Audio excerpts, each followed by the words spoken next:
الإقلاع في الحال والعزم على عدم الوقوع في مثله في الاستقبال، ويوجب التلافي بالقضاء إن كان من قبيل ترك المأمورات، وبالأداء أو الاستحلال إن كان من التبعات، والاشتغال بالاستغفارات مع ذلك والمكفرات، وهي واجبة فورا في ترك الواجبات وارتكاب المحرمات، ومندوبة ومطلوبة في غيرهما من ترك المندوبات وارتكاب المكروهات وتضييع الأوقات في المباحات. فصل. وعليك رحمك الله بأداء جميع ما أمرك الله به، وبالصدق مع الله والإخلاص لله وحسن النية، فإن الأعمال بالنيات وإنما لكل امرئ ما نوى، وإن الله لا ينظر إلى صوركم وأعمالكم وإنما ينظر إلى نياتكم وقلوبكم، فلا بد أن تكون أعمالك في الظاهر موافقة لما شرعه الله من الاتيان بواجباتها من الأركان والشروط وتجنب المبتلات، ثم يسن أن يأتي بباقي سننها وآدابها ومكملاتها. وأما في الباطن فيجب عليك أن تفعلها لله وحده امتثالا لأمره، قاصدا بها وجهه وما عنده من فضله، حاضرا معه فيها لا رياء ولا سمعة، ولا تطلب ثناء ولا صيتا ولا محمدة عند الناس ولا جاها عندهم، ولا تعجب بها في نفسك، وهو أن تراها صادرة منك إليك غائبا عن منة الله عليك. فصل. وعليك رحمك الله بطلب العلوم النافعة التي تعرفك ما أوجب الله عليك وما حرمه، وكيفية أداء الواجبات وما يطلب وما يبطلها، وكذا علم كل عبادة مسنونة أو معاملة أو أردت فعلها، فلا يجوز أن تفعل ذلك حتى تعلم ما يجب له وما يفسده لتأتي به كما أمر الله. وكذا يجب عليك أن تعلم ما يفسد الأعمال من الآفات الباطنة كالعجب والرياء لتحترز منها فتسلم لك أعمالك. وأكثر من طلب العلوم المرققة للقلوب المزهدة في الدنيا المرغبة في الآخرة المذكرة للموت وما بعده، المعرفة لك عيوبك ونقصك، المصغرة إليك نفسك، المحقرة عندك أعمالك، الداعية لك من الدنيا إلى الآخرة. وإن ظفرت بأحد من أهل الله الذي تذكرك بالله رؤيته وتدلك على الله إشارته، إن الذين إذا رؤوا ذكر الله هم القوم لا يشقى بهم جليسهم، هداة الورى طوبى لعبد رآهم وجالسهم لو مرة منه في العمر، فاستمسك به ولازمه فإنه الغنيمة العظيمة، فخذ عنه وتأدب به ومعه وأحسن به ظنك، وإن لم تجد أحدا منهم وأعوزك فقدهم كما قيل، متى أراهم وأنى لي برؤيتهم أو تسمع الأذن مني عنهم خبرا، وتعلق بحبهم وملازمة كتبهم ووصاياهم وذكر سيرهم واسلك على ذلك، وخذ عن غيرهم جانبا بعيدا، وفر من سواهم فرارا شديدا، واجعل ذكر الله وذكر الموت وما بعده وقراءة الكتب النافعة دثارك وشعارك وديدنك وهجيرك، ولا أرى أحسن للقلوب نفعا ولا أعظم في إصلاحها وقعا من قراءة كتاب إحياء علوم الدين للإمام حجة الإسلام الغزالي، فلا تخلي قراءة شيء منه كل يوم، بل اجعله جليسك وأنيسك وصديقك ورفيقك وصاحبك وخليلك، فنعم النصيح والدليل والمعلم والمشير والمؤدب والمذكر. إن كنت تحب الناصحين ومن يرشدك إلى ما فيه من نجاتك وفوزك وفلاحك، ومن يحذرك من كل ما فيه هلاكك، فجزى الله مصنفه عن هذه الأمة أفضل الجزاء. وكذلك كتب الحبيب عبد الله الحداد، وكتب الشاذلية، وسائر كتب القوم الواضحة المعاني، وكذا ذكر تراجمهم وسيرهم وأخلاقهم الجميلة، فإن ذلك يورث حبهم. وقد قال صلى الله عليه وسلم: المرء مع من أحب، وعند ذكر الصالحين تنزل الرحمة. وقال سيدنا الحبيب عبد الله الحداد: فإن أحاديث الأحبة مرهم لقلبي من الداء العضال المخامر، إذا فاتني قرب الأحبة واللقاء، ففي ذكرهم أنس لوحشة خاطري، فإن لم يصبها وابل صيب الندى، فطل به تحيا موات سرائري، فتذكارهم راحي وروحي وراحتي، يطيب به قلبي وتصفو ضمائري.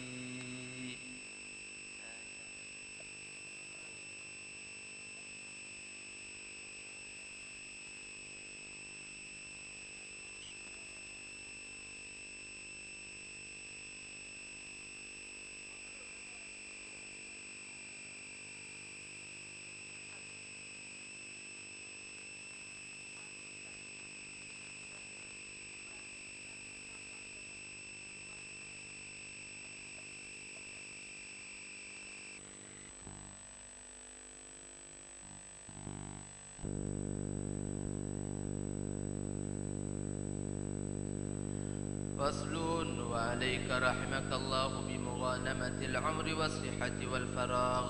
قال الله سبحانه: سابقوا إلى مغفرة من ربكم.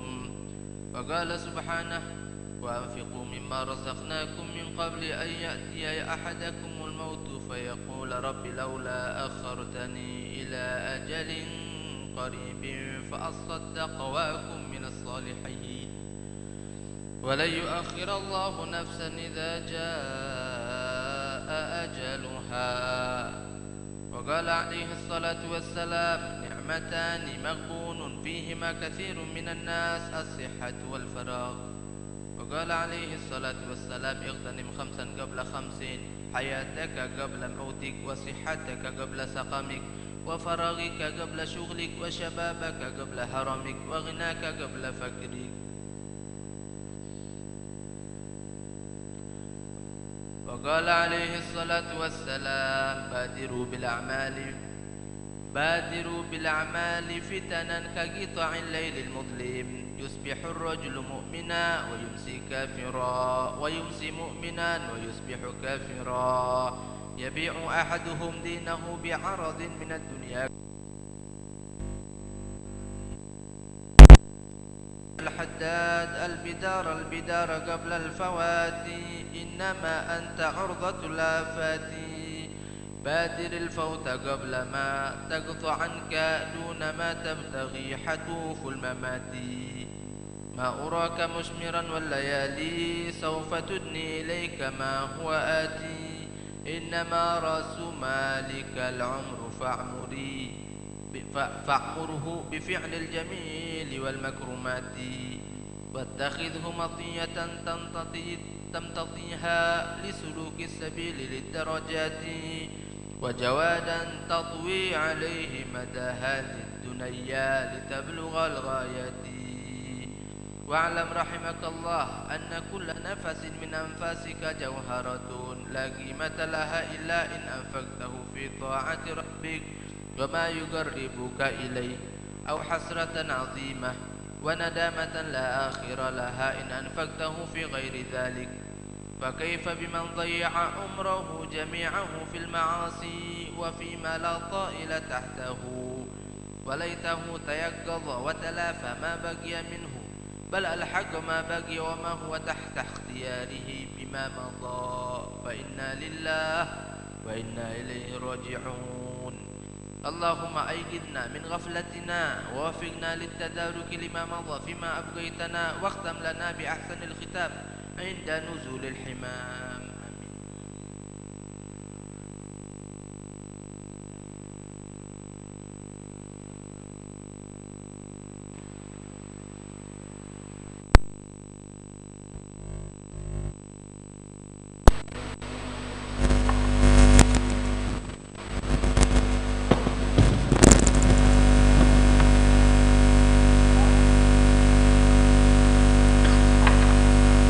يا مادحا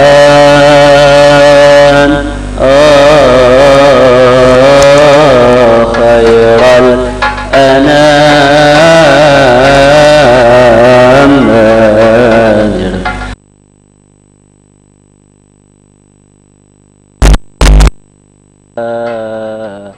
تخشى الملام. يا مادحا خير الأنام بادر ولا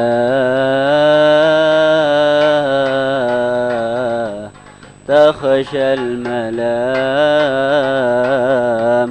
قل ما استطعت بمدحه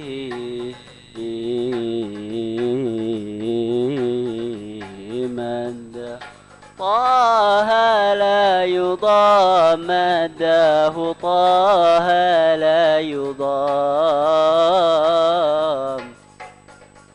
مدح النبي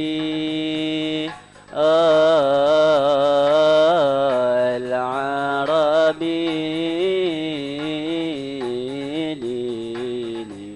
ديني ويقيني ومذهبي.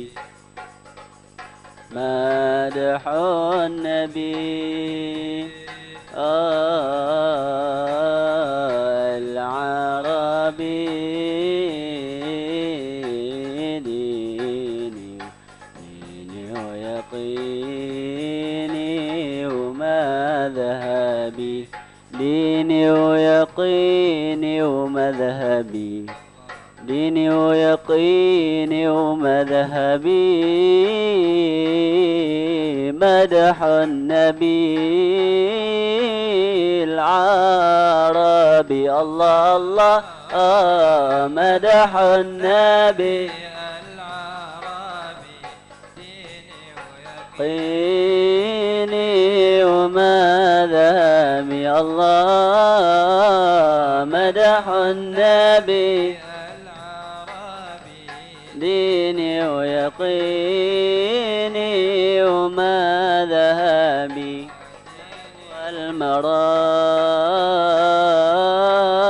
والمرام بين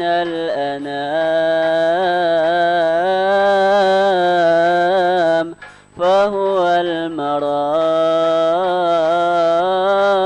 المرام بين الأنام.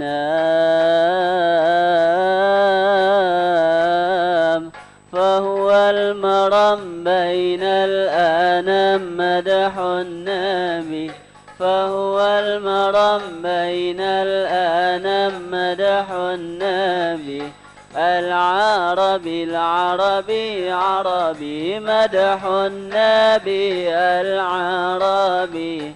ديني ويقيني ومذهبي. مدح النبي العربي.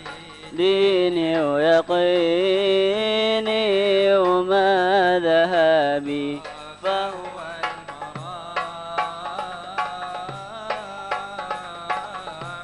بين الأنام. فهو المرام الله الله الله بين الأنام. فهو المرام بين الأنام مدح النبي فهو المرام بين الأنام مدح النبي العربي عربي عربي مدح النبي العربي ديني ويقيني وماذا مدح النبي العربي ديني ويقيني مذهبي فهو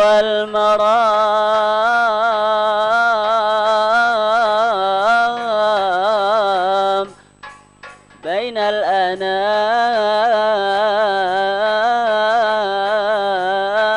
الأنام مدح النبي فهو المرام بين الأنام حب النبي فهو المرام بين الأنام مدح النبي فهو المرام بين الأنام مدح النبي العربي العربي عربي مدح النبي العربي ديني ويقيني وما مدح النبي العربي ديني ويقيني وماذا ما لنا إلا أحمد ما لنا إلا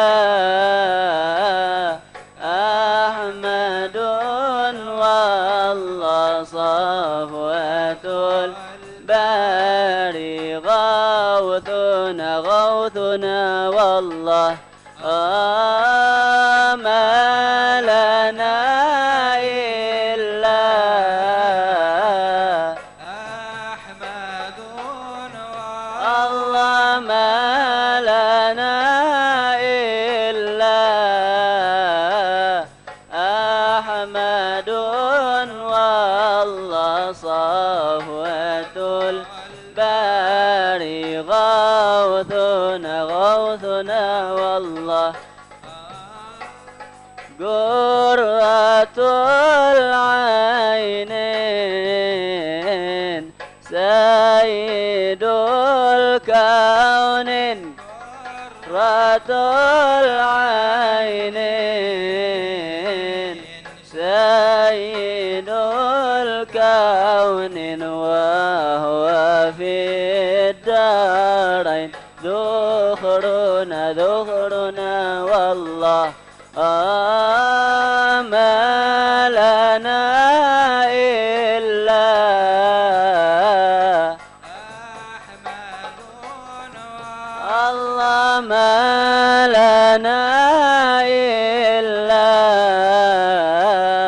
أحمد والله صفوة الباري غوثنا غوثنا والله سيد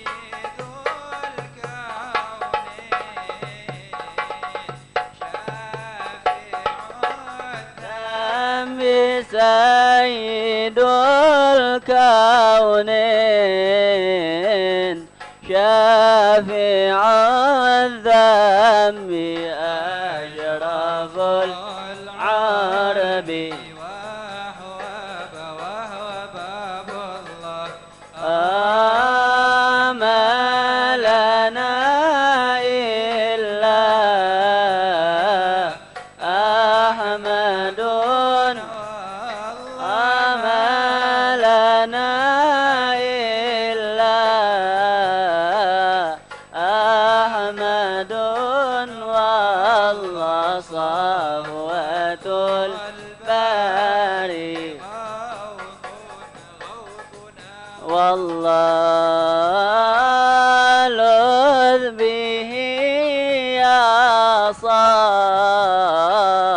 تهضى بالأفراح لذ به يا طاح بالآفاق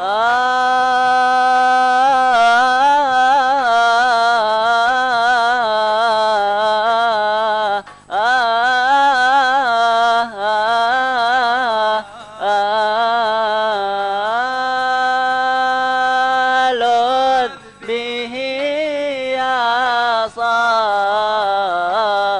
تهضى بالأفراح لذ به يا تهضى بالأفراح وهو للأرواح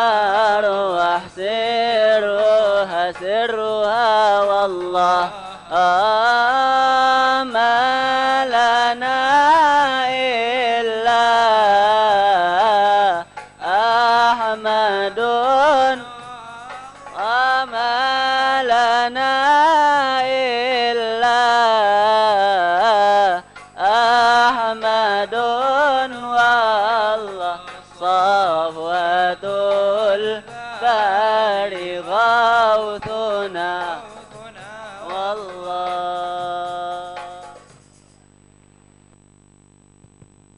Bismillahirrahmanirrahim.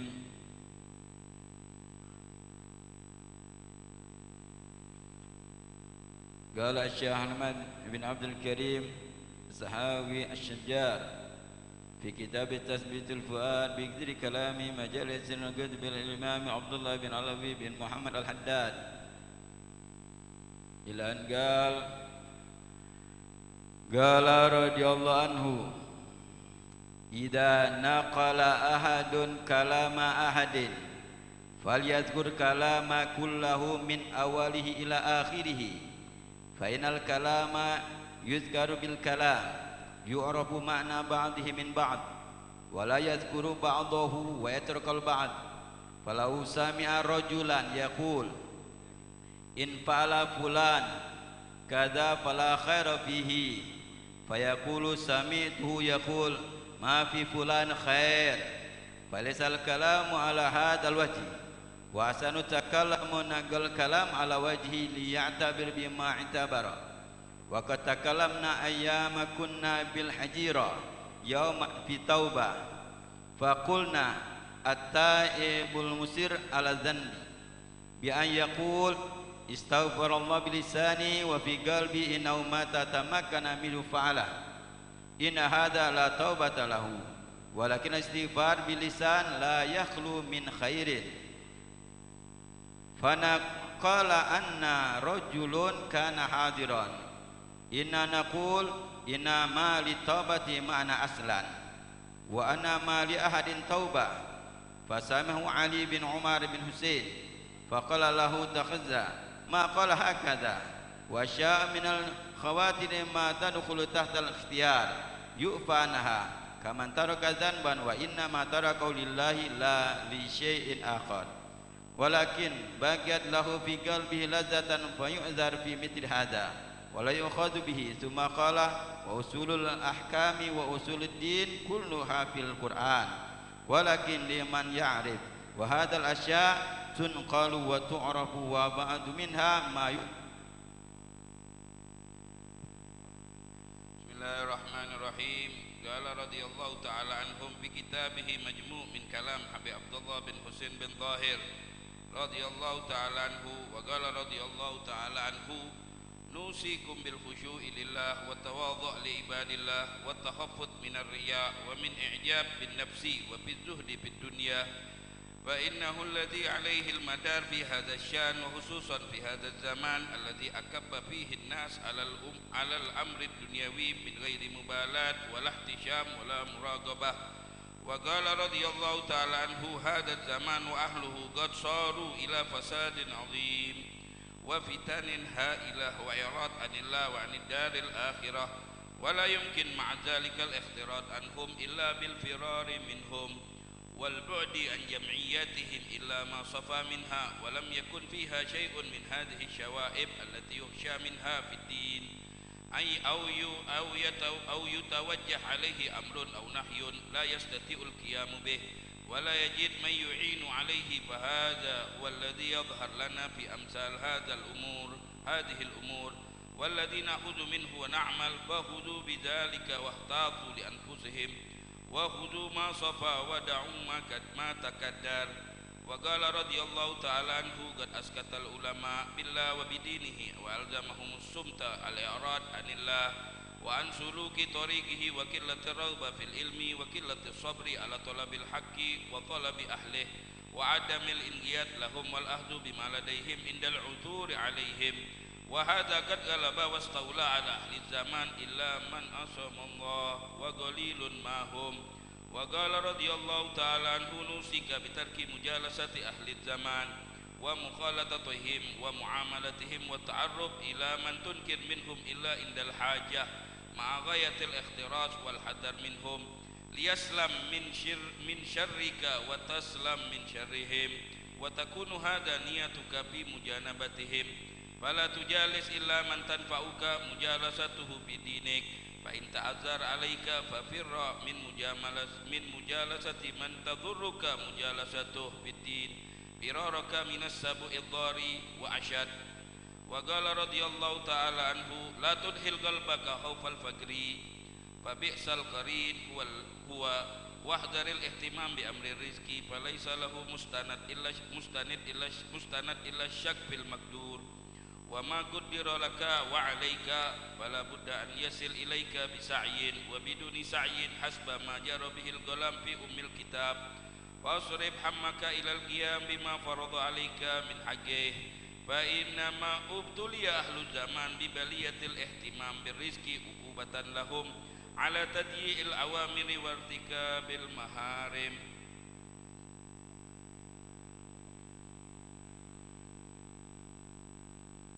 صلوا على النور الذي عرج السماء، صلوا على النور الذي عرج السماء، يا فوز من صلى عليه وسلم، يا فوز من صلى عليه وسلم.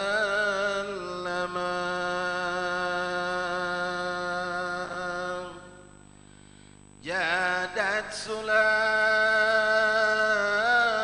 سليمان بالوصال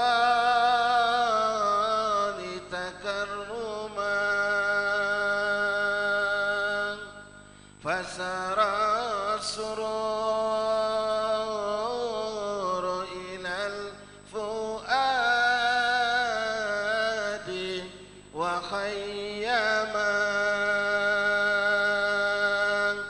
يا حسن ما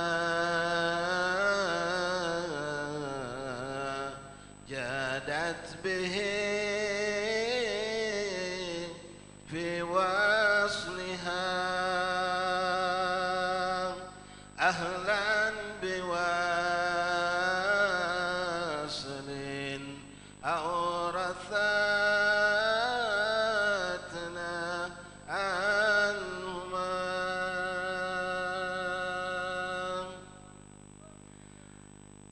منن تسارعت العقول لنيلها، وهبة فضل أورثتنا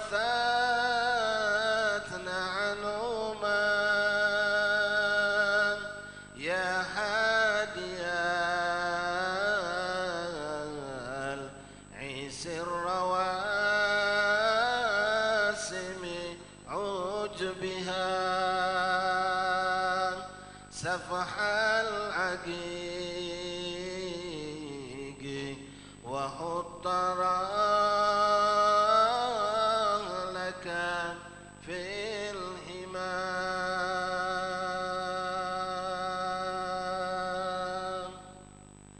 في منزل الجود الغزير ومنبع الفضل الكثير وخير ماجد قد نما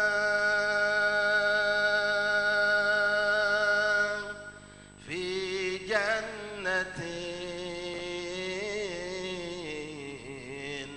ما شاقني من وصفها إلا لكون الحب فيها خيما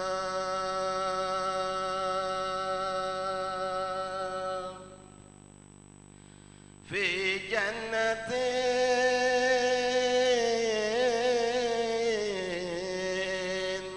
ما شاقني من وصفها إلا لكون الحب فيها خيما ما زمزم الهادي بذكر نزيلها إلا وأن عشني إذا ما زمزم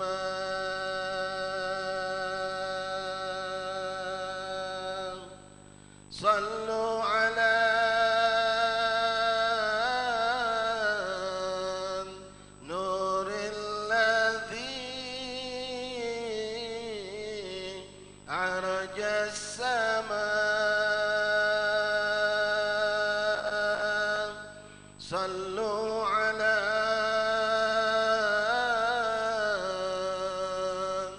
نور الذي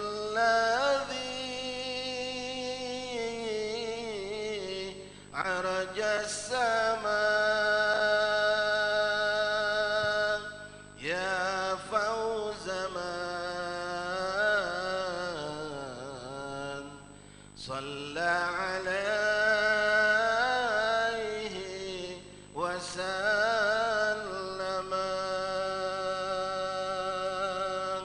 يا فوز من صلى عليه وسلم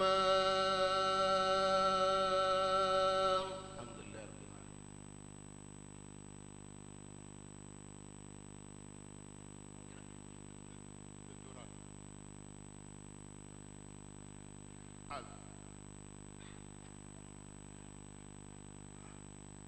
نوينا أن نقرأ رمب الدرر مثل ما نواه الحبيب علي صاحب المولد، وعلى ما نوى أطلابنا الصالحين عند قراءة الموالد، على أن الله ينور قلوبنا وقوالبنا ويسر أمورنا يقضي حوائجنا نيل لنا مطالبنا، وعلى أن الله يرزقنا الفتوح والمنور والرسوخ وصلاح الجسد والرطوبة النفوس، وعلى أن الله يجعلنا من المقبلين والمقبولين برضا رب العالمين، وأن الله يحفظ علينا الإسلام والإيمان بلا مهنة ولا امتحان بحق سيدي ولد عدنان، وعلى أن الله يصلح النيات والمقاصد ويدخل نياتنا في نياتهم على هذه النيات وعلى كل نية صالحة وإلى الفاتحة.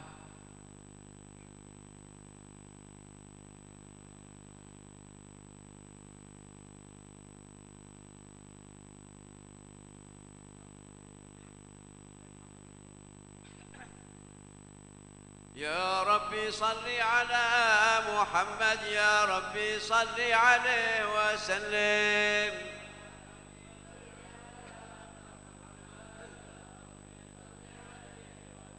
يا ربي صل على محمد، أشرف بدر في الكون أشراق.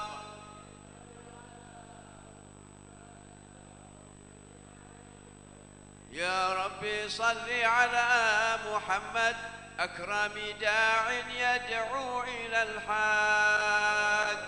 صل على محمد يا ربي صل عليه وسلم. يا ربي صل على محمد، المصطفى الصادق المصدق.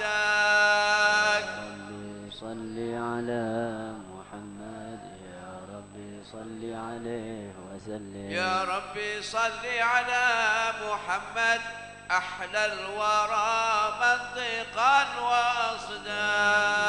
يا ربي صل على محمد يا ربي صل عليه وسلم. يا ربي صل على محمد، المصطفى الصادق المصدق.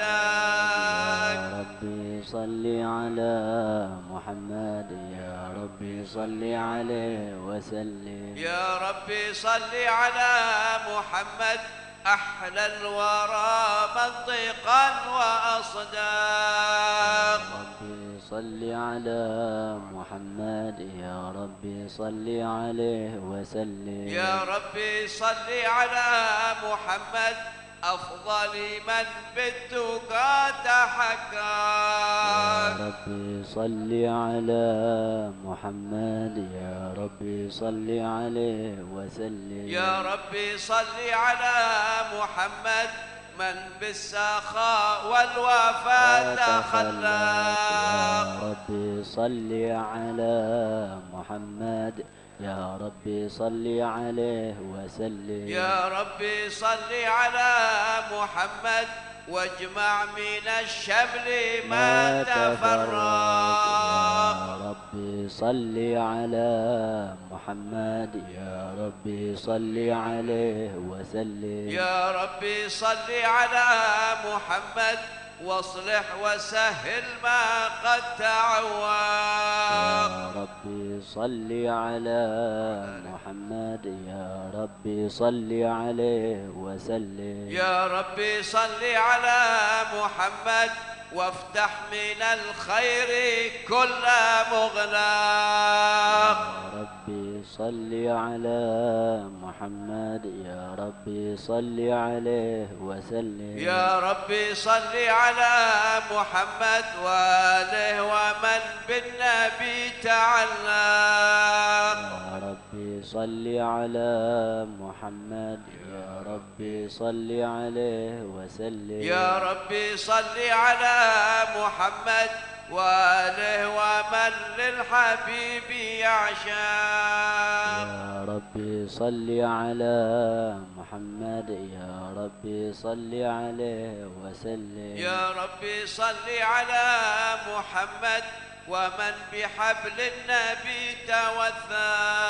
يا ربي صل على محمد يا ربي صل عليه وسلم. يا ربي صل على محمد، يا ربي صل عليه وسلم. يا ربي صل على محمد يا ربي صل عليه وسلم. اللهم صل وسلم وبارك عليه وعلى آله.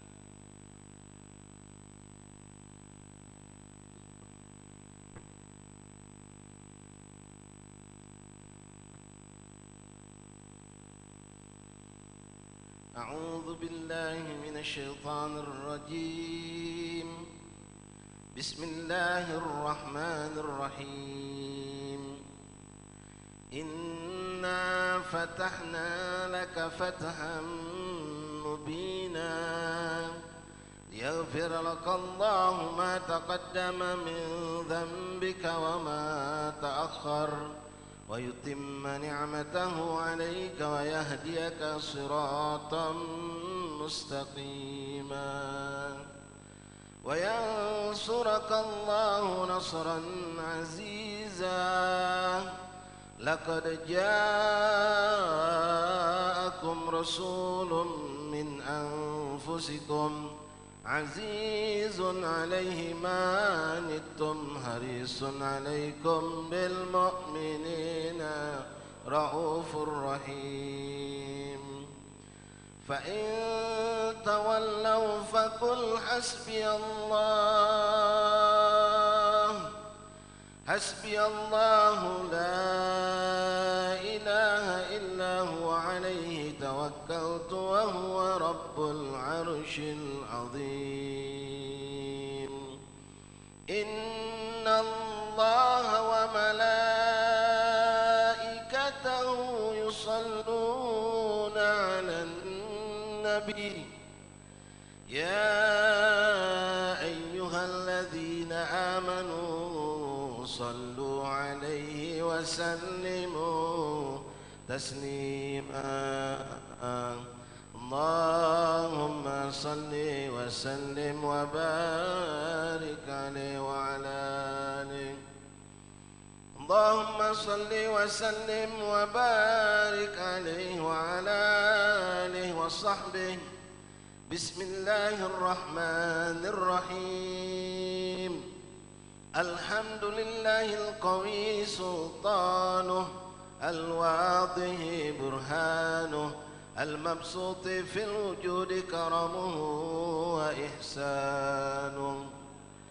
تعالى مجده وعظوم شانه خلق الخلق لحكمة وطوى عليها علمه وبسط لهم من فائض المنة ما جرت به في أقداره القسمة فأرسل إليهم أشرف خلقه وأجل عبيده الرحمة تعلقت إرادته الأزلية بخلق هذا العبد المحبوب فانتشرت آثار شرفه في عوالم الشهادة والغيوب فما جل هذا المن الذي تكرم به المنان وما أعظم هذا الفضل الذي برز من حضرة الإحسان سورة كاملة ظهرت في هيكل محمود فتعطرت بوجودها أكناف الوجود وطرزت برد العوالم بالطراز التكريم اللهم صل وسلم أشرف الصلاة والتسليم على سيدنا ونبينا محمد رؤوف الرحيم اللهم صل وسلم وبارك عليه وعلى آله اللهم صل وسلم وبارك عليه وعلى آله تجلى الحق في عالم قدسه الواسع تجليا قضى بانتشار فضله في القريب والشاسع فله الحمد الذي لا تنحصر أفراده بتعداد ولا يمل تكراره بكثرة ترداد حيث أبرز من عالم الإمكان صورة هذا الإنسان ليتشرف بوجوده الثقلان وتنتشر أسراره في الأكوان فما من سر اتصل به قلب منيب إلا من سوابغ فضل الله على هذا الحبيب يا لقلب سروره قد توالى بحبيب عم الأنام نوالا جل من شرف الوجود بنور غمر الكون بهجة وجمالا قد ترقى في الحسن أعلى مقام وتناهى في مجده وتعالى لاحظته العيون فيما اجتلته بشرا كاملا يزيح الضلالا وهو من فوق علم ما قد رأته رفعة في شؤونه وكمالا فسبحان الذي أبرز من حضرة الامتنان ما يعجز عن وصفه اللسان ويحار في تعقله معانيه الجنان انتشر منه في عالم البطون والظهور ما ملأ الوجود الخلقي نور فتبارك الله من إله كريم بشرتنا آياته في الذكر الحكيم ببشارة لقد جاءكم رسول من أنفسكم عزيز عليه ما عنتم حريص عليكم بالمؤمنين رؤوف رحيم فمن فاجأته هذه البشارة وتلقاها بقلب سليم فقد هدي إلى صراط مستقيم اللهم صل وسلم أشرف الصلاة والتسليم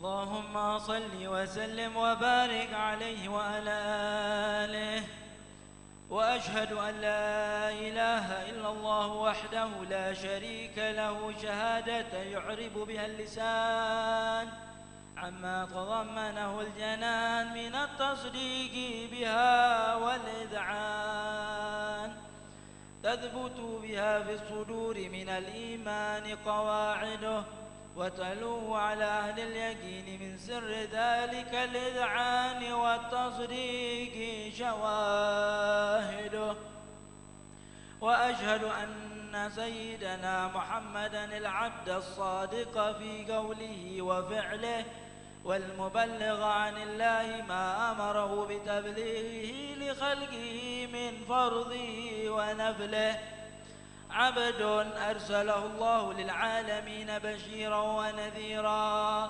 فبلغ الرسالة وأدى الأمانة وهدى الله به من الأمة بشرا كثيرا فكان في ظلمة الجهل للمستبصرين سراجا وقمرا منيرا فما أعظمها من منة تكرم الله بها على البشر وما أوسعها من نعمة انتشر سرها في البحر والبر اللهم صل وسلم لأجل الصلوات وأجمعها وأزكى التحيات وأوسعها على هذا العبد الذي وفى بحق العبودية وبرز فيها في خلعة الكمال وقام بحق الربوبية في مواطن الخدمة لله وأقبل عليه غاية الإقبال صلاة يتصل بها الروح المصلي عليه به فينبسط في قلبه نور سر تعلقه به وحبه ويكتب بها بعناية الله في حزبه وعلى آله وصحبه الذين ارتقوا صحوة المجد بقربه وتفيأوا ظلال الشرف الأصلي بوده وحبه ما عطر الأكوان بنشر ذكراه النصيم الله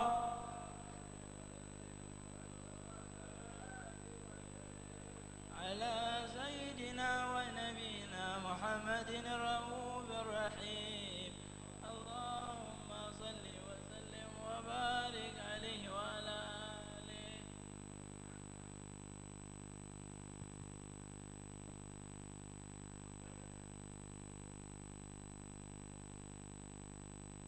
اللهم صل وسلم وبارك عليه وعلى آله أما بعد، فلما تعلقت إرادة الله في العلم القديم ظهور أسرار التخصيص للبشر الكريم بالتقديم والتكريم، نفذت القدرة الباهرة بالنعمة الواسعة والمنة الغامرة. الله عليه. فانفلقت بيدة التصوير في العالم المترك الكبير عن جمال مشهود بالعين صلى الله عليه. حاول لوصف الكمال المطلق والحسن التام والزين، فتنقل ذلك الجمال الميمون في الأصلاب الكريمة والبطون صلى الله عليه. فما من صلب ضمه إلا وتمت عليه من الله صلى الله عليه. والقمر التام الذي يتنقل في بروجه ليتشرف به موطن استقراره وموضع خروجه صلى الله عليه. وقد قدت الأقدار الأزلية بما قضت، وأظهرت من سر هذا النور ما أظهرت، وخصصت به من خصصت صلى الله عليه. فكان مستقره في الأصلاب الفاخرة والأرحام الشريفة الطاهرة، حتى برز في عالم الشهادة بشرا لا كالبشر صلى الله عليه. ونورا حير الأفكار ظهوره وبهر، فتعلقت همة الراقم لهذه الحروف بأن يرقم في هذا القرطاس ما هو لديه من عجائب ذلك النور معروف صلى الله عليه. وإن كانت الألسن لا تفي بعشر معشار أوصاف ذا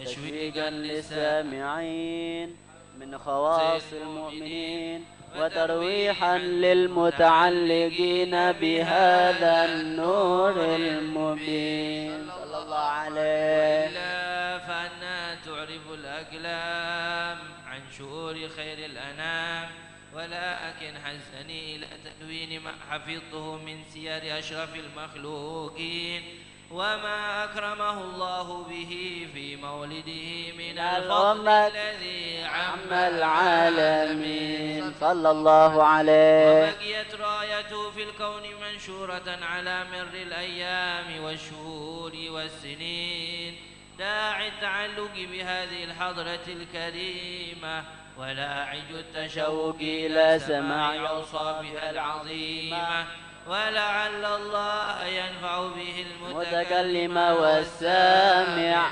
فيدخلان في شفاعة هذا النبي الشافع، ويتروحان بروح ذلك النعيم. اللهم صل وسلم أشرف الصلاة والتسليم على سيدنا ونبينا محمد الرؤوف الرحيم. اللهم صل وسلم وبارك عليه وعلى آله.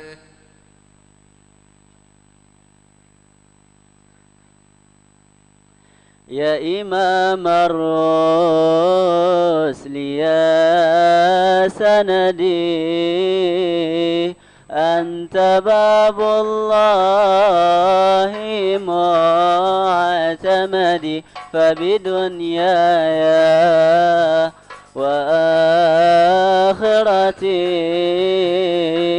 يا رسول الله خذ بيدي يا إمام الرسل يا سندي، أنت باب الله معتمدي، فبدنياي وآخرتي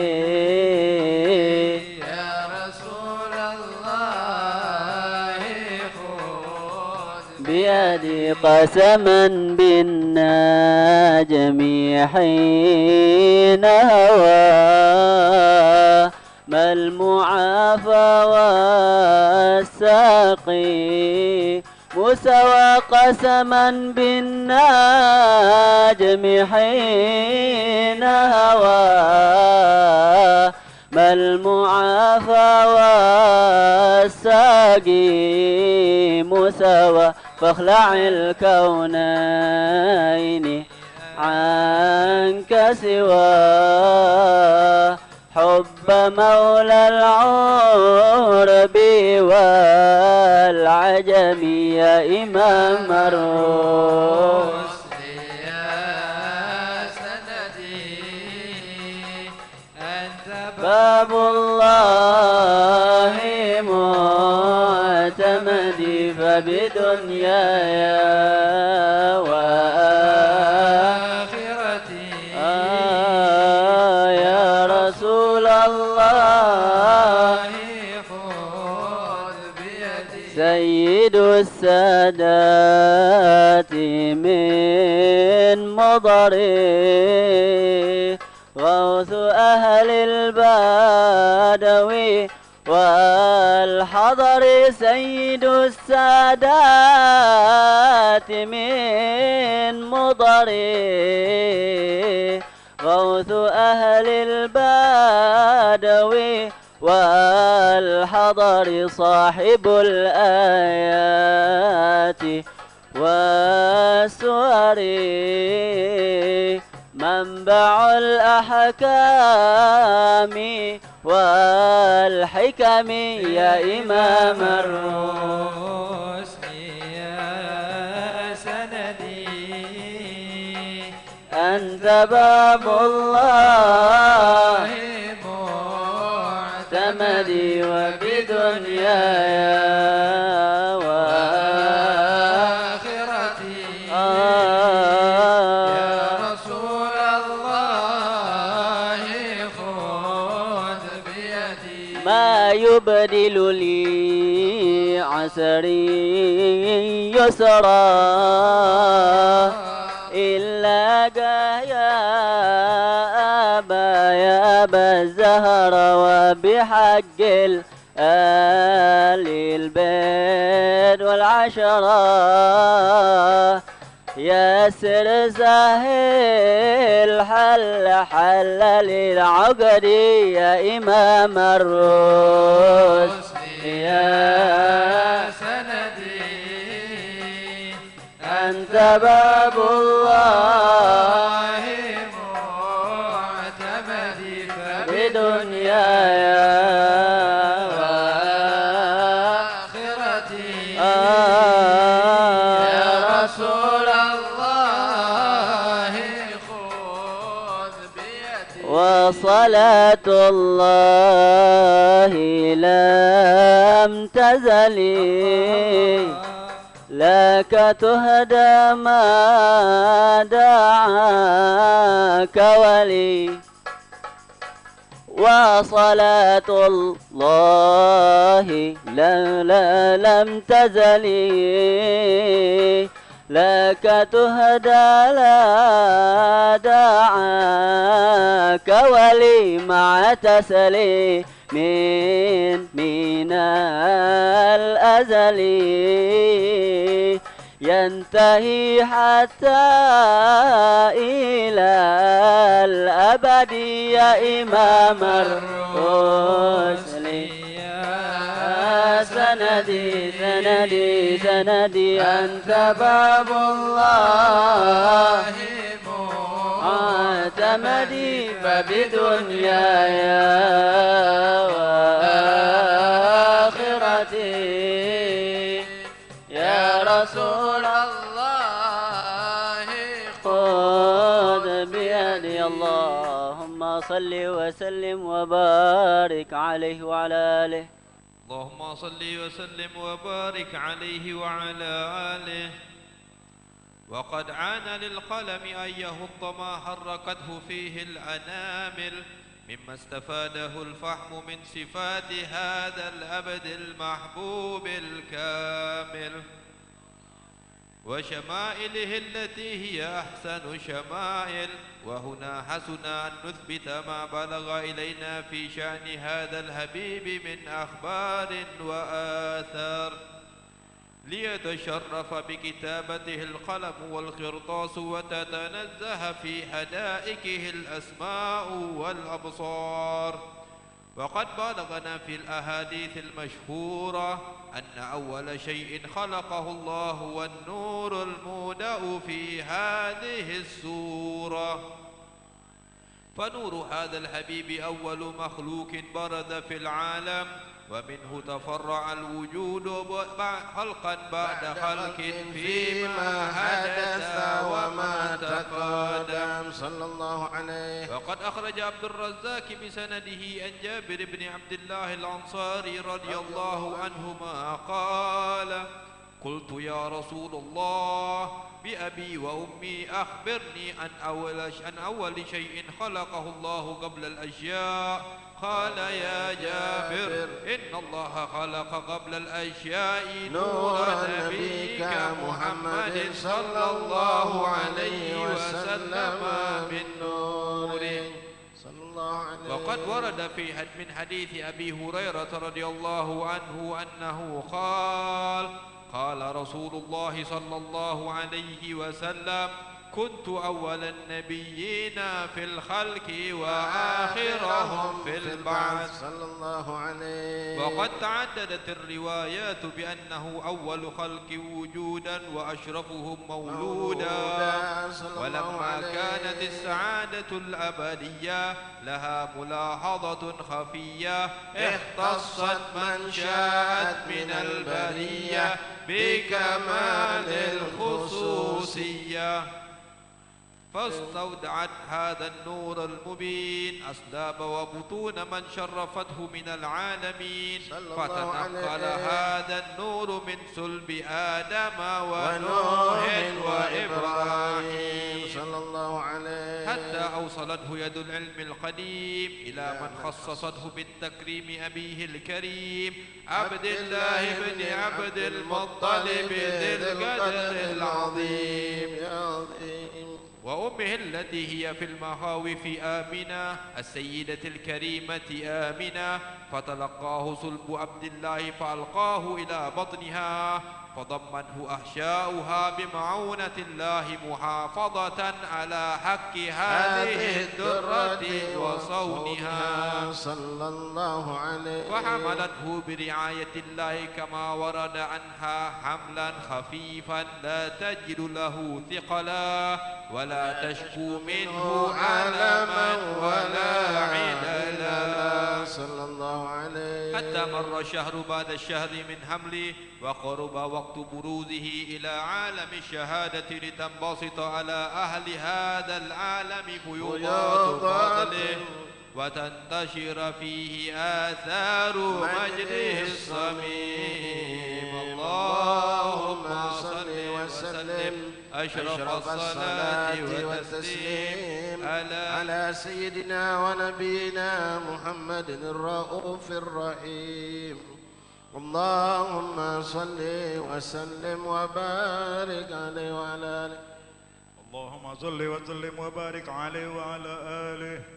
ومنذ علقت به هذه الدرة المكنونة والجوهرة المسونة والكون كله يصبح ويمسي بسرور وابتهاج صلى الله عليه، بقرب ظهور إسراق هذا السراج والعيون متصوبة إلى بروزه متسوقة إلى التقاط جواهر كنوزه صلى الله عليه، وكل دابة لقريش نطق بفصح العبارة معلنة بكمال البشارة، وما من حامل حملت في ذلك العام إلا أتت بحملها بغلام من بركات وسعادة هذا الإمام صلى الله عليه. ولم تزل الأرض والسماوات متضمحة بإثر المراهب بملاقاة أشرف البريات، وبروزه من عالم الخفاء إلى عالم الظهور بعد تنقله في البطون والظهور صلى الله فأزل عليه الله بالوجود بهجة التكريم وبسط في عالم الكبير مائدة التشريف والتعظيم ببروز هذا البشر الكريم اللهم صل وسلم أشرف الصلاة والتسليم على سيدنا محمد رؤوف الرحيم اللهم صل وسلم وبارك عليه وعلى آله اللهم صل وسلم وبارك عليه وعلى آله وحين قرب ودود هذا الحبيب التي السماوات والأرضون ومن فيهن بالترحيب وأمطار الجود إليه أهل الوجود تسج وألسنة الملائكة بالتشرين العالمين التعيد سبحان الله والحمد لله ولا إله إلا الله والله أكبر سبحان الله لا إلا الله والله أكبر سبحان الله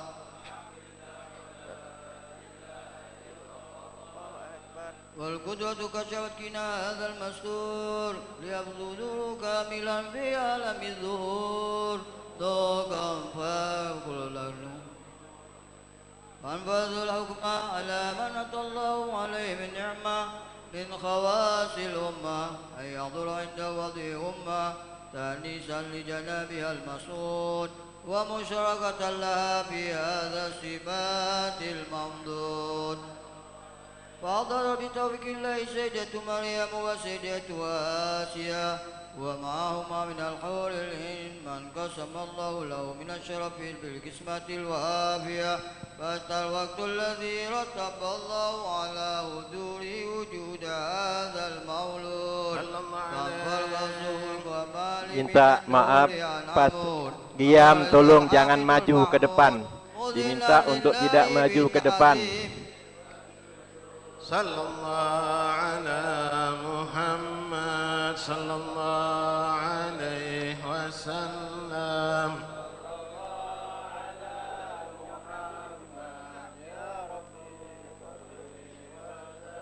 ya Rasulullah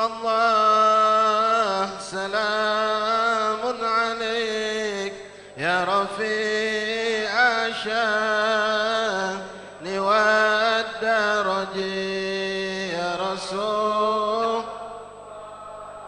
سلام عليك يا رفيق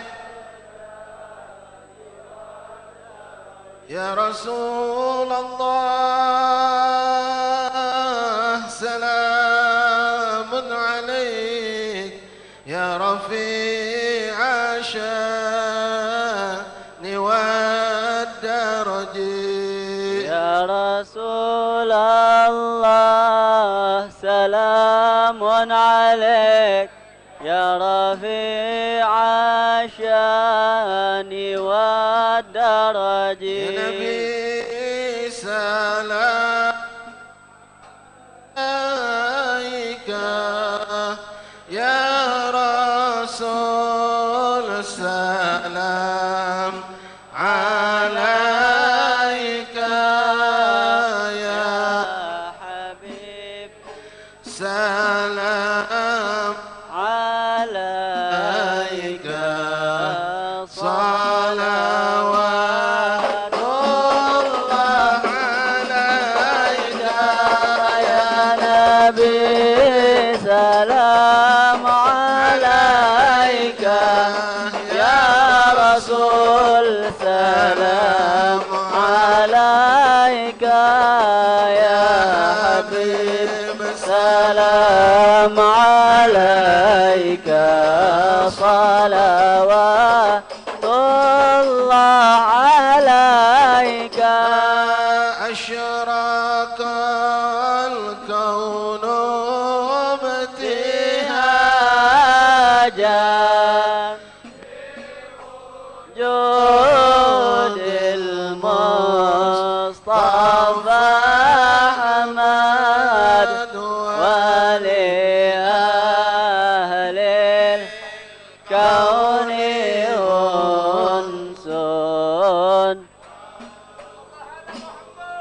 قد تجدد الله يا نبي سلام عليك يا رسول عليك يا حبيب سلام عليك صلوات الله عليك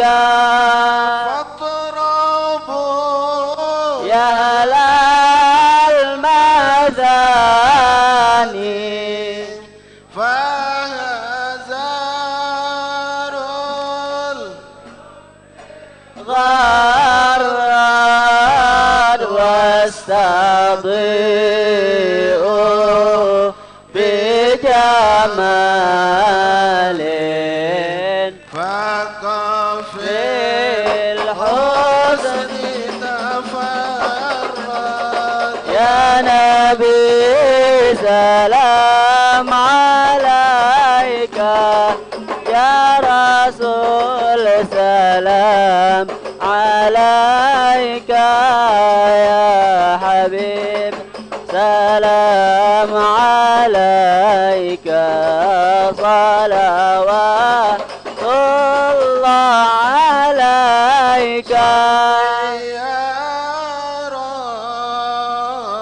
ربي على من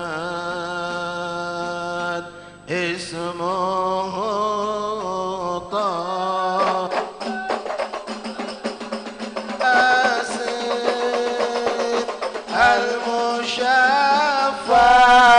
المشفع في القيامة للخلائق أجمعين صل يا ربي على أحمد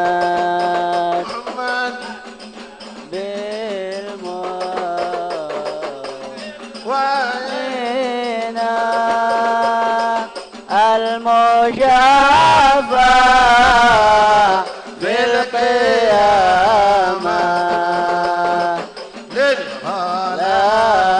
للخلائق أجمعين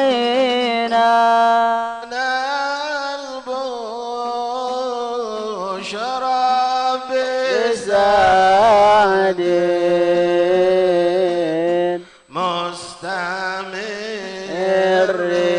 مستمرين ليس ينفر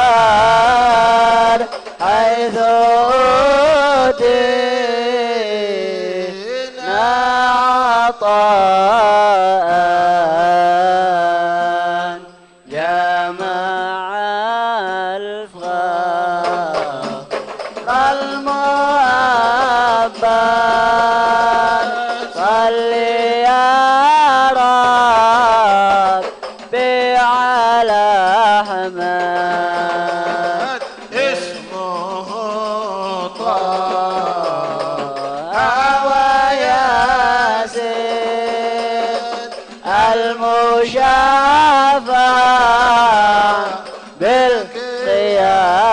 بالقيامة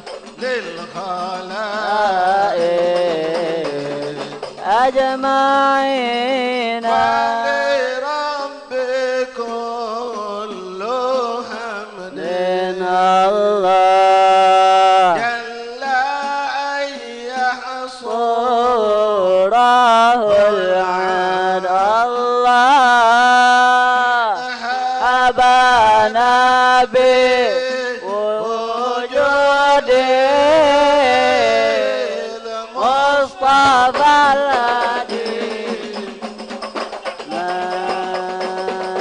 صلى الله عليك يا نبي الله صلى الله عليك يا نبي الله يا جد الحسن والحسين صلى الله عليك نبي الله أهلا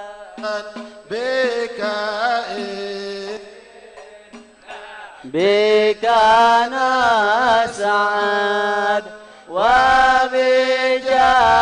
وبجاهه يا إلهي جد وبلغ كل ما قصد يا رسول الله اللهم صل وسلم وبارك عليه أرى قاصدين يا حبيبي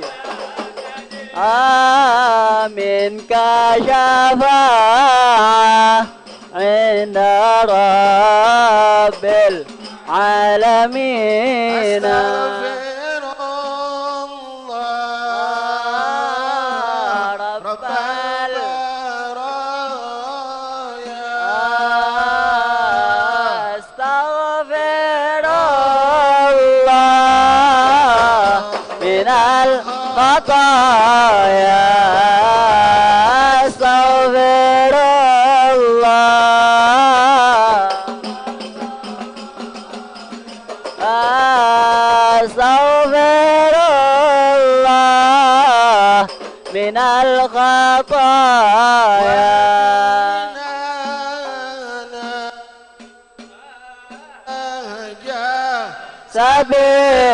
سبيلي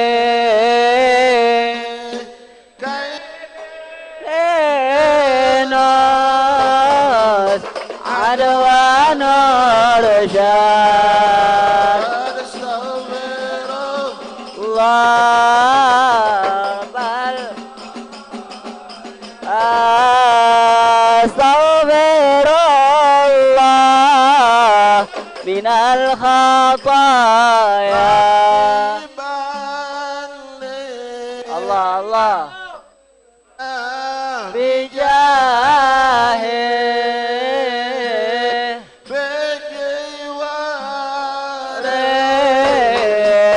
خير مقعد صبر الله بالبرايا الله من الخطايا الله على محمد يا مولاي صلى الله عليه وسلم يا الله صلى الله على يا مولاي صلى الله عليه وسلم يا الله صلاة الله تغشى يا مولاي رسولي محمد يا الله صلى الله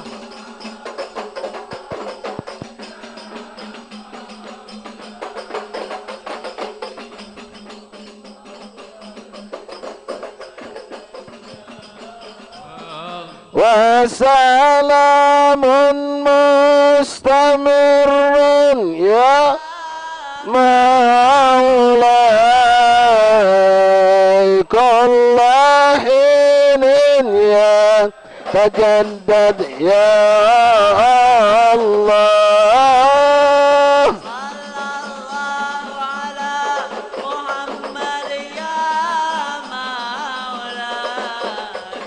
يا رب صل عليه وسلم يا الله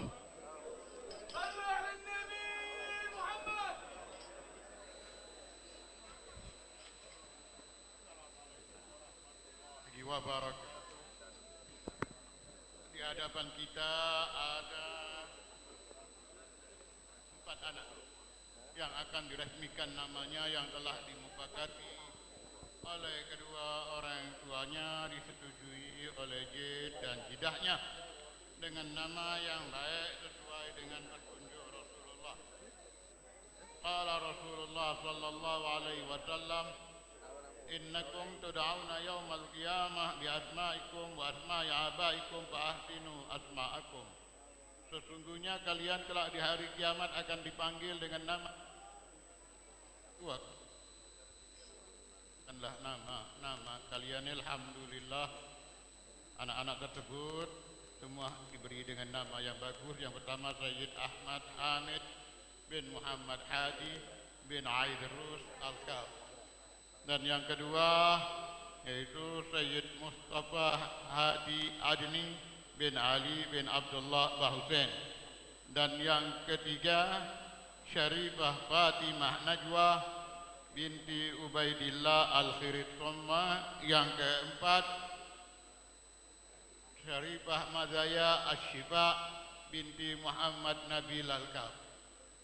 Semoga anak-anak yang diberikan nama akan menjadi anak yang saleh dan salehah, taat kepada perintah Allah, taat kepada perintah Rasulullah, berbakti kepada kedua orang tuanya, bermanfaat, berguna untuk Islam, muslimin, nusa dan bangsanya, dan dijaga olehnya Al-Quran, dijaga olehnya As-Sunnah, ala hadiniya wa ala kulli niyatin salihah wa ila hadratin Nabi Muhammad sallallahu alaihi wasallam. Al-Fatihah.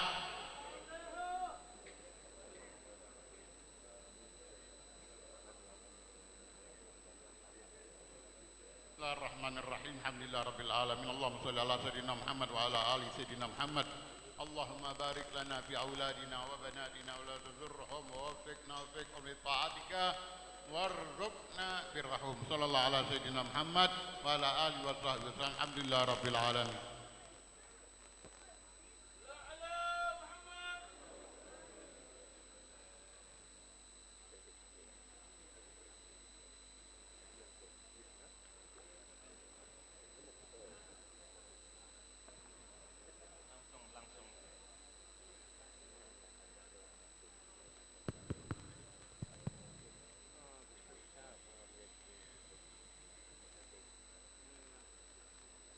Ma'asyiral hadirin, untuk acara selanjutnya ketika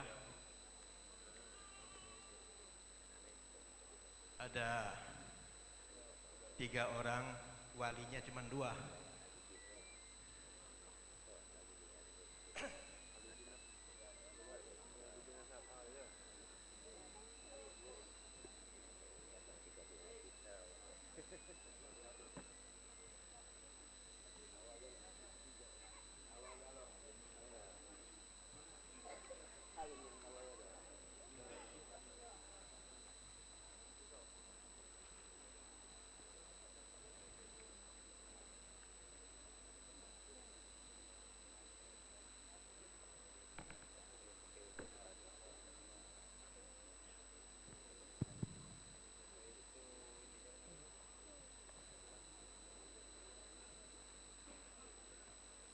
Adapun akad nikah yang pertama yaitu Sayyid Hafiz bin Husain Al-Aidrus dengan Syarifah Nadia Ulfa binti Segab bin Husain bin Ali Al-Munawwar. Yang kedua Farid bin Abdurrahman Al-Gadri dengan siapa?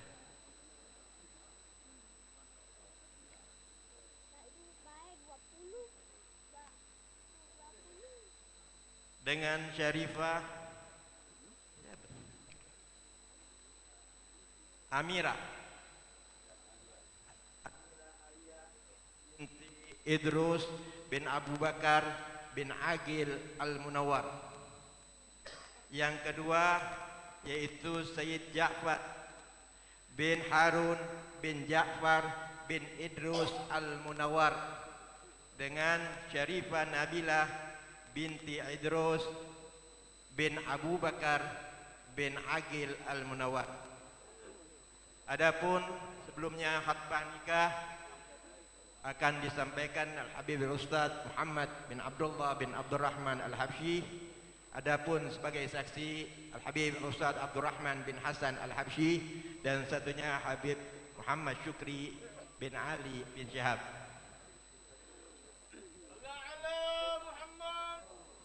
مثل ما نوى أطلابنا الصالحين بتزويد أولادهم بناتهم أن الله يبارك لهما من هذا الزواج ويرزق لهما الأرزاق الحسية معنوية وينزل منهما الذرية الصالحة على هذه النية وعلى كل نية صالحة وإلى حضرة النبي محمد صلى الله عليه وسلم الفاتحة.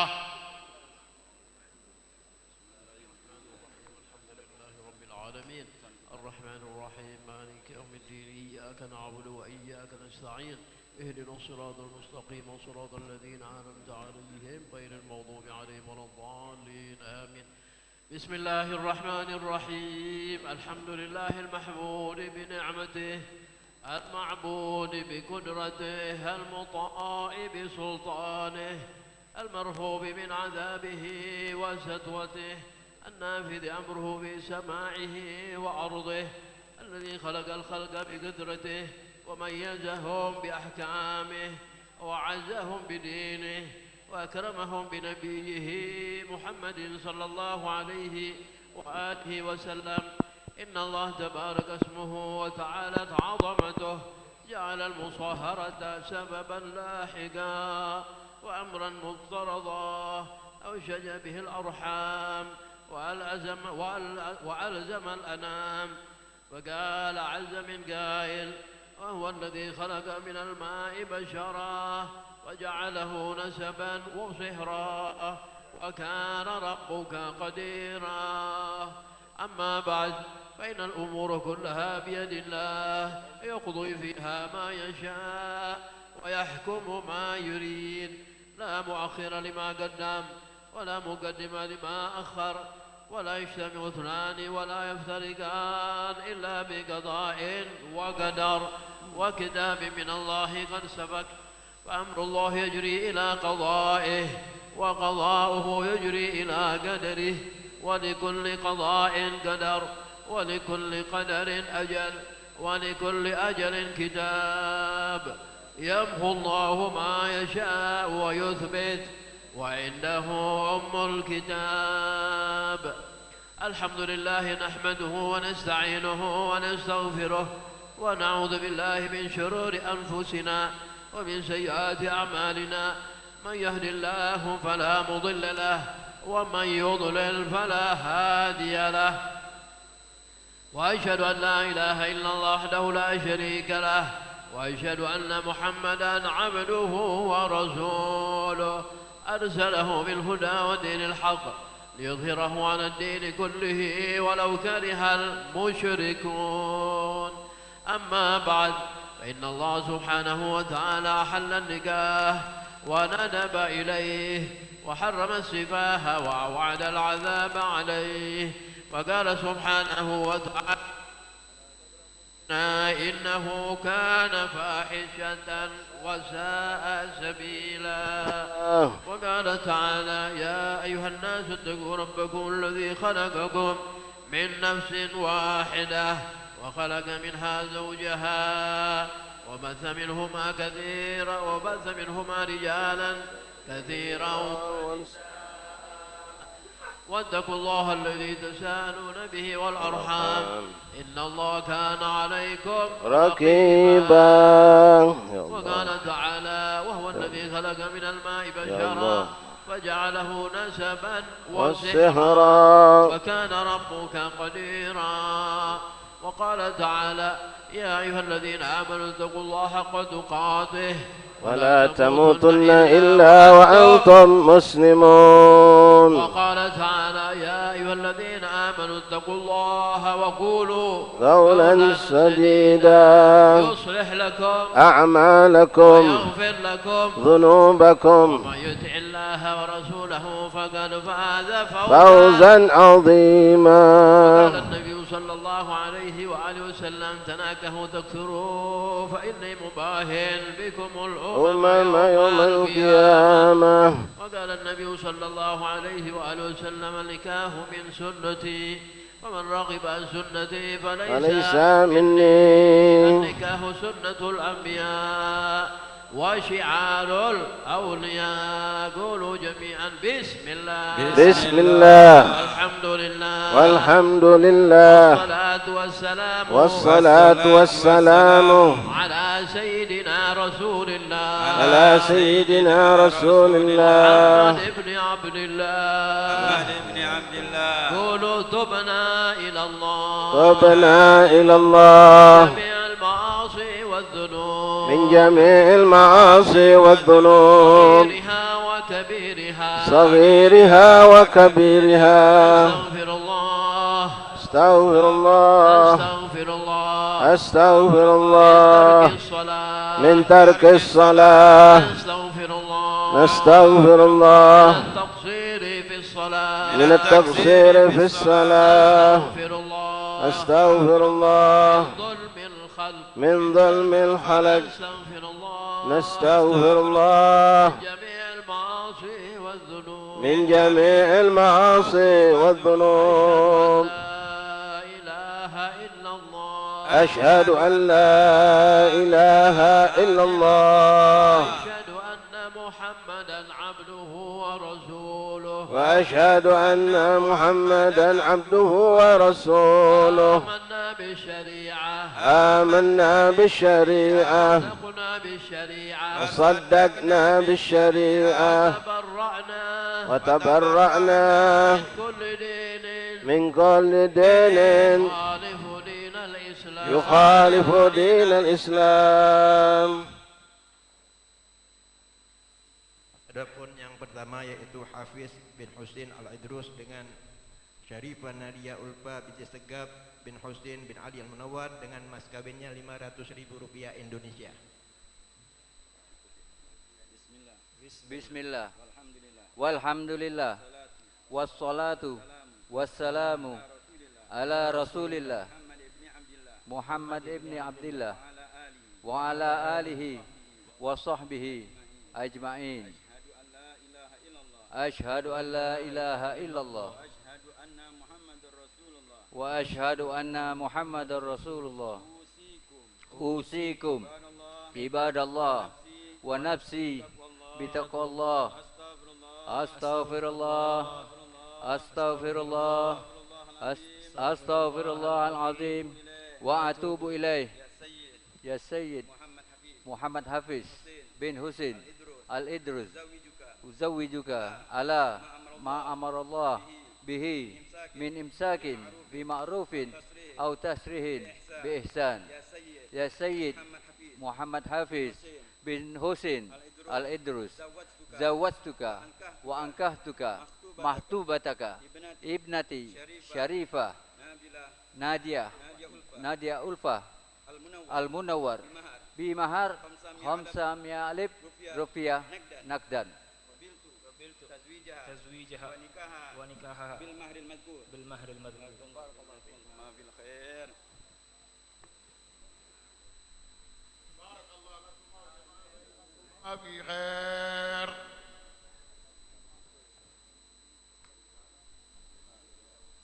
Bismillah.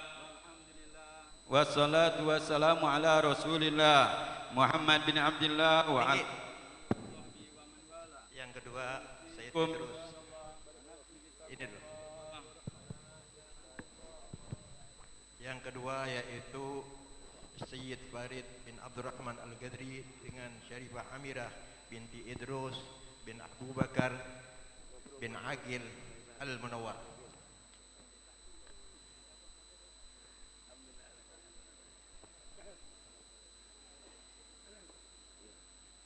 Dengan mas kawinnya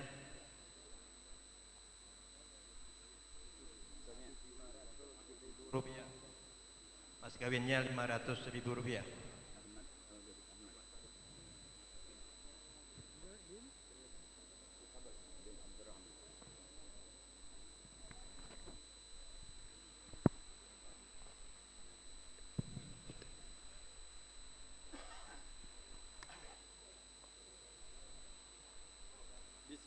Bismillah.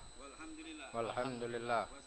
Wassalatu wassalamu ala Rasulillah Muhammad ibn Abdillah وعلى آله وصحبه أجمعين أشهد أن لا إله إلا الله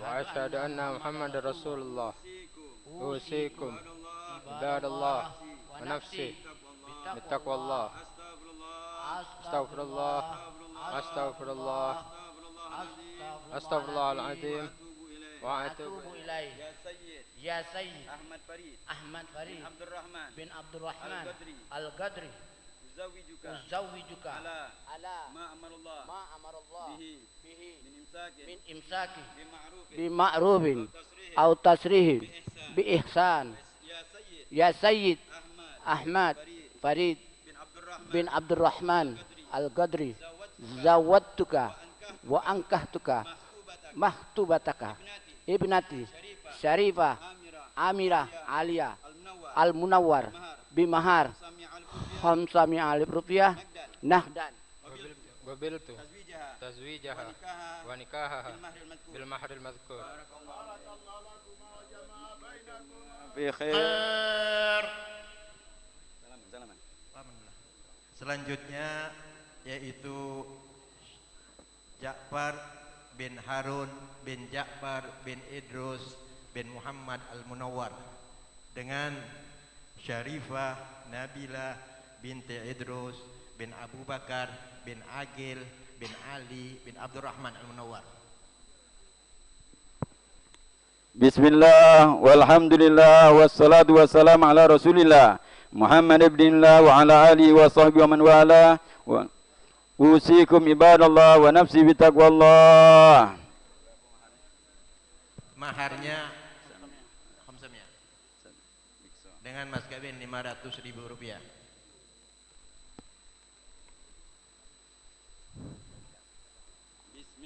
Bismillah. Walhamdulillah. Alhamdulillah. Wassalatu wassalamu ala Rasulillah Muhammad bin Abdullah wa ala alihi wa sahbihi ajma'in. Ashhadu an la ilaha illallah wa ashhadu anna Muhammadar Rasulullah.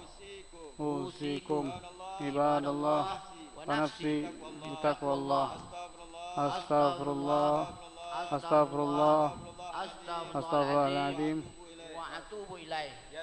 Ya Sayyid Ahmad Ja'far Muzaki bin Harun Al-Munawwar Uzawijuka ala ma amarallah bihi min imsaki bima'rufin aw tasrihin bi ihsan.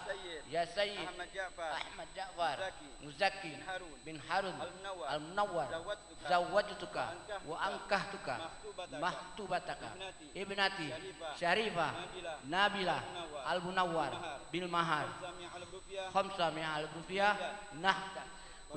Qabiltu tazwijaha wa nikahaha bil mahril mazkur.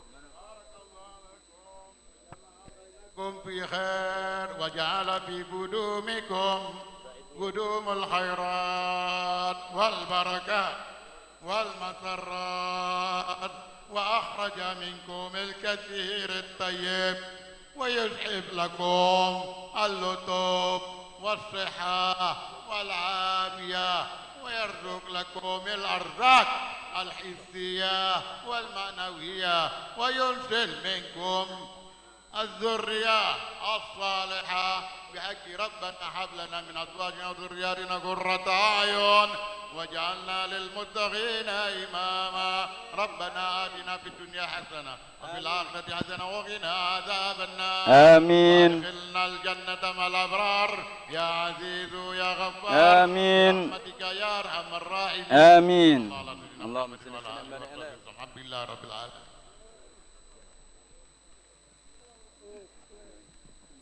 اللهم صل وسلم وبارك عليه وعلى آله. فحين برز صلى الله عليه وسلم من بطن أمه برز رافعا طرفه إلى السماء موميا بذلك الرفع إلى أن له شرفا على مجده والسماء. وكان وقت مولد سيد الكونين من الشهور شهر ربيع الأول من الأيام يوم الاثنين. وموضع ولادته وقبره بالحرمين وقد ورد أنه صلى الله عليه وسلم ولد مختونا مكحولا مقطوع السرة، تولد ذلك لشرفه عند الله. بروزه إلى هذا العالم ظهر من العجائب ما يدل على أنه أشرف المخلوقين وأفضل الحبايب. فقد ورد عن عبد الرحمن بن عوف عن أمه الشفاع رضي الله عنهما قالت لما ولدت آمنة رضي الله تعالى عنها رسول الله صلى الله عليه وسلم وقع على يدي فاستهل، فسمعت قائلا يقول رحمك الله أو رحمك ربك. قالت الشفاع فأضاء له ما بين المشرق والمغرب حتى الروم.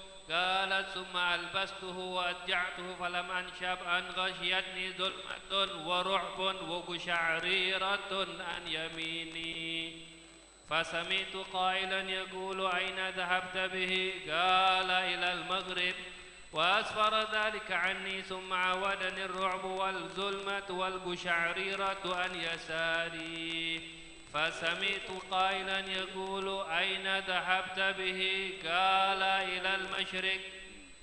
قالت فلم يزل الحديث مني على بال حتى ابتعثه الله، فكنت من أول الناس إسلاما. وكم ترجمت السنة من عظيم المعجزات وباهر الآيات البينات بما يكفي بعظيم شرفه عند مولاه، وأن عنايته في كل حين ترعى، وأنه الهادي إلى الصراط المستقيم. اللهم صل وسلم أشرف صلاة وتسليم على سيدنا ونبينا محمد الرؤوف الرحيم. اللهم صل وسلم وبارك عليه وعلى آله.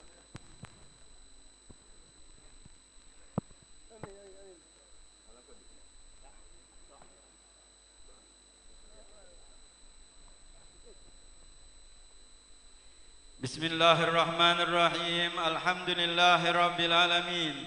اللهم صل وسلم على سيدنا محمد في الأولين، اللهم صل وسلم على سيدنا محمد في الآخرين، اللهم صل وسلم على سيدنا محمد في كل وقت وحين، اللهم صل وسلم على سيدنا محمد في الملأ الأعلى إلى يوم الدين. اللهم صل وسلم على سيدنا محمد وعلى آله وصحبه أجمعين. ولما نظر الفكر من دار الأوصاف المحمدية عقودا، توجهت إلى الله متواصلا بحبيب سيدي وحبيبي محمد صلى الله عليه وسلم أن يجعل سعي فيه مشكورا وفعلي فيه محمودا، ويكتب عملي في العمل المقبول هذه الخالصة والصلات الموصولة. اللهم يا من إليه تتوجه الآمال فتعود ظافرا، وعلى باب ذات تعد الرحال فتغشى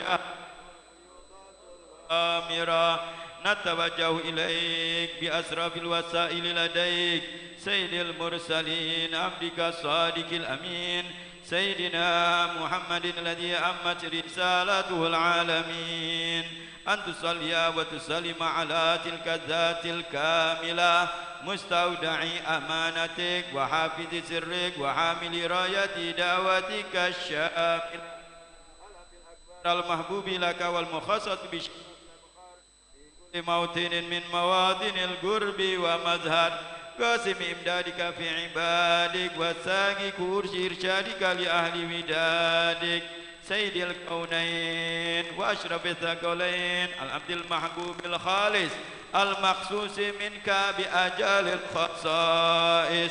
اللهم صل وسلم عليه وعلى آله وأصحابه ولحضرة اقترابه من أحبابه. اللهم إنا نقدم إليك جاه هذا النبي الكريم ونتوسل إليك بشراب مقامه العظيم، أن تلاحظنا بحركاتنا وسكناتنا بعين عنايتك، وأن تقلباتنا بجميل رعايتك وحسن وقايتك وأن تبلغنا من شرف القرب إليك وإلى هذا الحبيب غاية آمالنا وتتقبل منا ما تحركنا به من نياتنا وأعمالنا وتجعلنا في حضرة هذا الحبيب من الحاضرين وبطرائق اتباعه من السالكين ولحقك وحقه من المؤدين ولأهلك من الحافظين. اللهم إنا لنا أطماعا برحمتك الخاصة فلا تحرمنا وزنونا جميلة هي وسيلتنا إليك فلا تخيبنا آمنا بك وبرسولك وما جاء به من الدين وتوجهنا به إليك مستشفين أن تقابل المذنب منا بالغفران والمسيء بالإحسان والسائل بما سأل والمعمل بما أمل وأن تجعلنا ممن نصر هذا الحبيب ووازره ووالاه وظاهره وأم بركته وشرب جهاد أولادنا ووالدينا وأهل قترنا ووادينا وجميع المسلمين والمسلمات والمؤمنين والمؤمنات في جميع الجهات وأدم راية الدين القويم بجميع الأقطار منشورة ومعلم الإسلام والإيمان بأهلها معمورة معنى وسورة واكسب لهم كربة المكروبين واقضي دين المدينين واغفر للمذنبين وتقبل توبة التائبين وانشر رحمتك على عبادك المؤمنين أجمعين واكف شر المعتدين والظالمين وابسط العذاب ولاد الحق في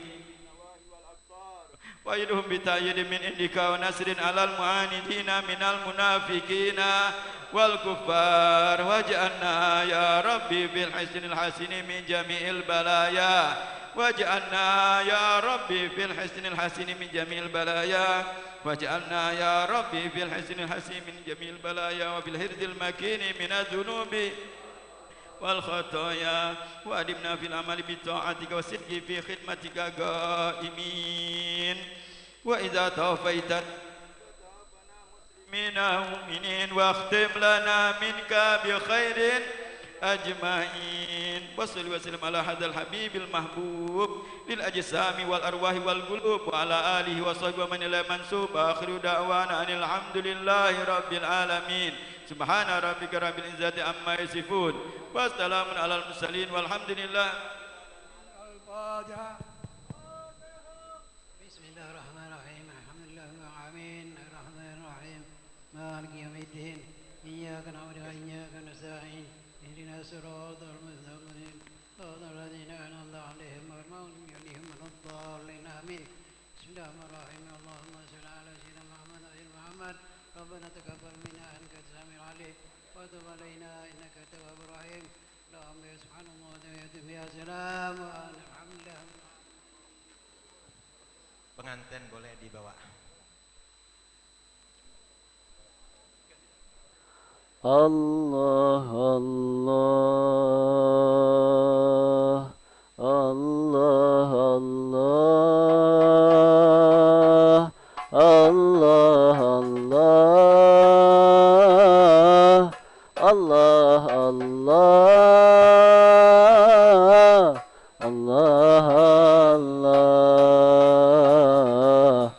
Allah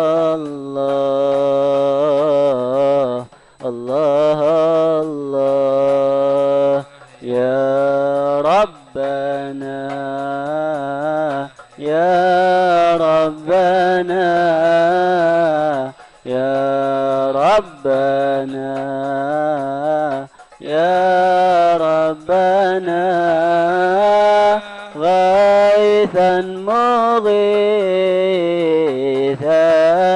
اسقينا يا حي يا قيوم يا حي يا قيوم يا قدوس يا ذا الكبرياء اسقل شاتك الرماء يسقي العطاش شاتك الرماء فضلا واروي أرضنا قد أجدبت أرض القلوب قد أجدبت أرض القلوب واستحكمت فينا الخطب وأنت غفار الذنوب وأنت غفار الذنوب فاغفر إلهي ذنبنا يا رب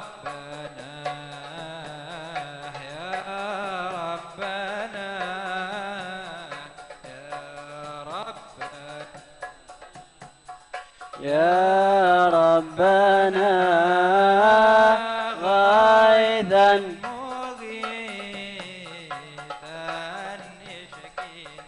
صلوا على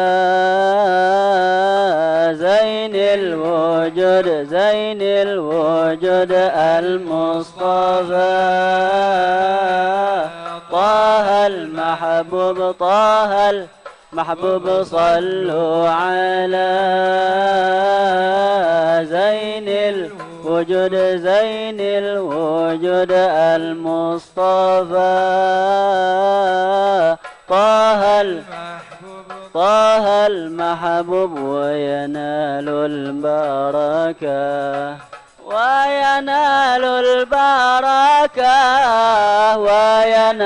البركة كل من صلى عليه اللهم صل عليه اللهم صل عليه صلوا على زين الوجود المصطفى طه المحبوب صلوا على زين الوجود المصطفى طه المحمود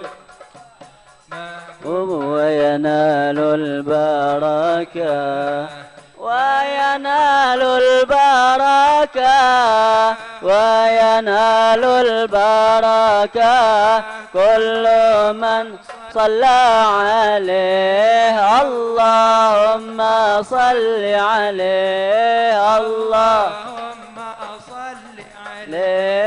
اللهم صل عليه النبي يا من حضر سيدنا النبي خير البشر النبي يا من حضر النبي خير البشر من دنا له القمر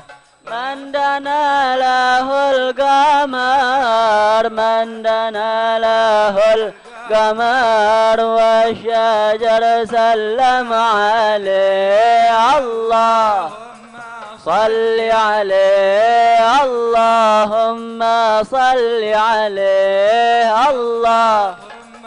صل عليه صلوا على زين الوجود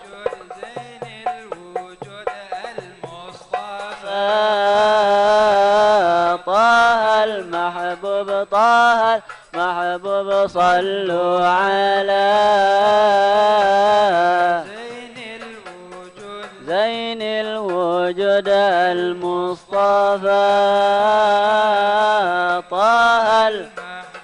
طه المحمود وينال البركة وينال البركة وينال البركة كل من صلى عليه الله صل عليه اللهم عليه اللهم صل عليه. Untuk mengingat waktu tahlil dimulai dari sholawat, langsung tahlil dipimpin oleh Umar Ustaz Umar bin Muhammad bin Ali bin Abdurrahman Munawwar, dan doanya itu Habib Umar bin Abdurrahman bin Al-Fatihah wa tahlil wa tasbih wa istighfar wa salat ala nabi ila hadrat habibina Rasulullah Muhammad bin Abdullah wa alihi wa ashabihi wa azwajihi wa zurriyyatihi wa ahli baitihi thumma ila abaihi wa ikhwanina al-anbiya wal mursalin wa ali kulli minhum wa sahabati ajmain wa jami' ibadillahi salihin ثم إلى رسول الإمام محاجر الله أحمد بن عيسى بن عبد الله القسم محمد صاحب المرباط وصاد الأعظم الفقيه بقدم محمد بن علي بن الأمر الفقيه والحبيب علي بن محمد صاحب المرباط ثم إلى روح الحبيب علي أروي بن علي والمقدم سني من الأشرار الحبيب عبد الرحمن سقاف بن محمد مولى دبيله وأولاده وأسباله وأحفاده وأبناء إدروس وأحوان وأحمد علي وأبو بكر عدني بحر الوجود سيد بكر بن سلمى عقيل وسيد أحمد الرفعي صاحب القدر الجيلاني ثم إلى روح الحبيب عبد الرحمن العطاس ثم إلى عمر بن عبد الله العطاس الإبارة ثم إلى رسول الحبيب عبد الله بن علي الحداد وسليم بن علي بن عبد الله السقاف وبالحصول الحبيب محمد بن عبد الرحمن بن عقيل المنور وزوجته وبابا فاطمة بنت حسن بن عبد الرحمن الحبشي ثم إلى الحبيب عبد الرحمن صاحب الخال الحبيب عبد الرحمن بن محمد بن عبد الرحمن بن عقيل المنور ثم إلى بابا شفاء بنت عمر بن محمد الحبشي ثم إلى مسعى جوارية بن مسعى محمد ثم إلى أولاد وأسباط وأحفاده ثم إلى صاحب الخال الخصوص صاحب الحال الحبيب عبد الرحمن بن محمد بن عاقل المنور أن الله يؤدي رجاء رجال المعونة بركات وأسرار وعلوم ونفحات في دين ودنيا على من نوان أسلامنا الصالحون في حفلة الخال وإلى حضرة النبي فاتحة. أعوذ بالله من الشيطان الرجيم. بسم الله الرحمن الرحيم. الحمد لله رب العالمين الرحمن الرحيم مالك يوم الدين إياك نعبد وإياك نستعين اهدنا الصراط المستقيم صراط الذين أنعمت عليهم غير المغضوب عليهم ولا الضالين آمين. بسم الله الرحمن الرحيم ياسين والقرآن الحكيم إنك لمن المرسلين على صراط مستقيم تنزيل العزيز الرحيم لتنذر قوما ما أنذر آباؤهم فهم غافلون لقد حق القول على أكثرهم فهم لا يؤمنون إنا جعلنا في أعناقهم أغلالا فهي إلى الأذقان فهم مقمحون وجعلنا من بين أيديهم سدا ومن خلفهم سدا فأغشيناهم فهم لا يبصرون وسواء عليهم أأنذرتهم أم لم تنذرهم لا يؤمنون إنما تنذر من اتبع الذكر وخشي الرحمن بالغيب فبشره بمغفرة وأجر كريم إنا نحن نحيي الموتى ونكتب ما قدموا وآثارهم وكل شيء أحصيناه في إمام مبين واضرب لهم مثلا أصحاب القرية إذ جاءها المرسلون إذ أرسلنا إليهم اثنين فكذبوهما فعززنا بثالث فقالوا إنا إليكم مرسلون قالوا ما أنتم إلا بشر مثلنا وما أنزل الرحمن من شيء إن أنتم إلا تكذبون قالوا ربنا يعلم إنا إليكم لمرسلون وما علينا إلا البلاغ المبين قالوا إنا تطيرنا بكم لئن لم تنتهوا لنرجمنكم وليمسنكم منا عذاب أليم قالوا طائركم معكم إن ذكرتم بل أنتم قوم مسرفون. وجاء من أقصى المدينة رجل يسعى قال يا قوم اتبعوا المرسلين اتبعوا من لا يسألكم أجرا وهم مهتدون. وما لي لا أعبد الذي فطرني وإليه ترجعون. أتخذ من دونه آلهة إن يردني الرحمن بضر لا تغن عني شيئا ولا ينقذون إني إذا لفي ضلال مبين. إني آمنت بربكم فاسمعون. قيل ادخل الجنة قال يا ليت قومي يعلمون بما غفر لي ربي وجعلني من المكرمين. وما أنزلنا على قومه من بعده من جند من السماء وما كنا منزلين إن كانت إلا صيحة واحدة فإذا هم خامدون. يا حسرة على العباد ما يأتيهم من رسول إلا كانوا به يستهزئون. ألم يروا كم أهلكنا قبلهم من القرون أنهم إليهم لا يرجعون. وإن كل لما جميع لدينا محضرون. وآية لهم الأرض الميتة أحييناها وأخرجنا منها حبا فمنه يأكلون. وجعلنا فيها جنات من نخيل وأعناب وفجرنا فيها من العيون ليأكلوا من ثمره وما عملته أيديهم أفلا يشكرون. سبحان الذي خلق الأزواج كلها مما تنبت الأرض ومن أنفسهم ومما لا يعلمون. وآية لهم الليل نسلخ منه النهار فإذا هم مظلمون. والشمس تجري لمستقر لها ذلك تقدير العزيز العليم. والقمر قدرناه منازل حتى عاد كالعرجون القديم. لا الشمس ينبغي لها أن تدرك القمر ولا الليل سابق النهار وكل في فلك يسبحون. وآية لهم أنا حملنا ذريتهم في الفلك المشحون وخلقنا لهم من مثله ما يركبون. وإن نشأ نغرقهم فلا صريخ لهم ولا هم ينقذون إلا رحمة منا ومتاعا إلى حين. وإذا قيل لهم اتقوا ما بين أيديكم وما خلفكم لعلكم ترحمون. وما تأتيهم من آية من آيات ربهم إلا كانوا عنها معرضين. وإذا قيل لهم أنفقوا مما رزقكم الله قال الذين كفروا للذين آمنوا أنطعم من لو يشاء الله أطعمه إن أنتم إلا في ضلال مبين. ويقولون متى هذا الوعد إن كنتم صادقين ما ينظرون إلا صيحة واحدة تأخذهم وهم يخصمون فلا يستطيعون توصية ولا إلى أهلهم يرجعون. ونفخ في الصور فإذا هم من الأجداث إلى ربهم ينسلون. قالوا يا ويلنا من بعثنا من مرقدنا هذا ما وعد الرحمن وصدق المرسلون إن كانت إلا صيحة واحدة فإذا هم جميع لدينا محضرون. فاليوم لا تظلم نفس شيئا ولا تجزون إلا ما كنتم تعملون.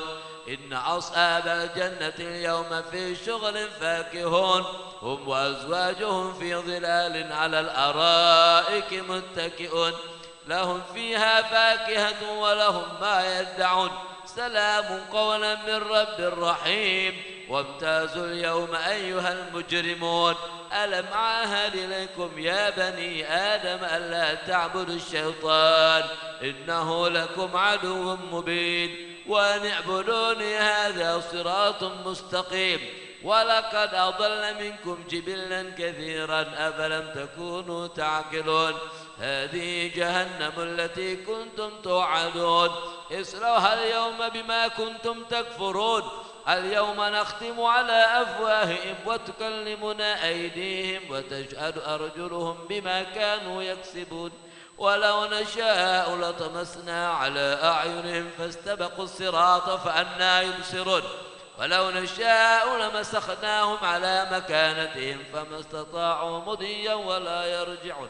ومن نعمره ننكس في الخلق أفلا يعقلون وما علمناه الشعر ما ينبغي له إن هو إلا ذكر وقرآن مبين لينذر من كان حيا ويحق القول على الكافرين أولم يروا أنا خلقنا لهم مما عملت أيدينا أنعاما فهم لها مالكون وذللناها لهم فمنها ركوبهم ومنها يأكلون ولهم فيها منافع ومشارب أفلا يشكرون واتخذوا من دون الله آلهة لعلهم ينصرون لا يستطيعون نصرهم فهم لهم جند محضرون فلا يحزنك قولهم إنا نعلم ما يسرون وما يعلنون أولم يرى الإنسان أنا خلقناه من نطفة فإذا هو خصيم مبين وضرب لنا مثلا ونسي خلقه قال من يحيي العظام وهي رميم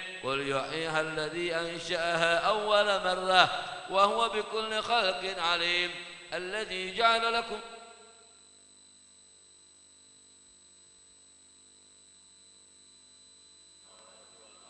قادرين على أن يحقق مثلهم بلى والخلاق العليم إنما أمره إذا أراد شيئا يقول له كن فيكون وسبحان الذي بيده ملكوت كل شيء وإليه ترجعون صدق الله.